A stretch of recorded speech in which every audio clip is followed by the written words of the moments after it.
നിങ്ങൾ ഒരു വലിയ ആസ്ട്രോയിഡ് ഭൂമിയിലേക്ക് വരുന്നു എന്ന് സങ്കല്പിച്ച് നോക്കൂ. അത് അതിവേഗത്തിൽ ഭൂമിയുടെ അന്തരീക്ഷത്തിലേക്ക് കടക്കുമ്പോൾ കഠിനമായ ചൂട് കാരണം ഒരു തീഗോളമായി മാറും. അതിൽ ചെറിയ പാറകൾ അന്തരീക്ഷത്തിൽ വെച്ച് കത്തി നശിക്കുമെങ്കിലും വലിയവ നേരെ ഭൂമിയിലേക്ക് പതിക്കും. അതൊരു നഗരത്തിലാണ് വീഴുന്നതെങ്കിൽ വെറും നിമിഷത്തിനുള്ളിൽ ആ നഗരം ഇല്ലാതാകും.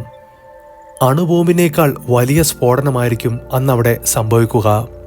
ഇനി ഈ ആസ്ട്രോയിഡ് കടലിലാണ് പതിക്കുന്നതെങ്കിൽ അവസ്ഥ അതിലും മോശമാകും. 100 കണക്കിന് അടി ഉയരമുള്ള സുനാമി തിരമാലകൾ രൂപപ്പെടുകയും തീരപ്രദേശത്തെ തുടച്ചു നീക്കുകയും ചെയ്യും.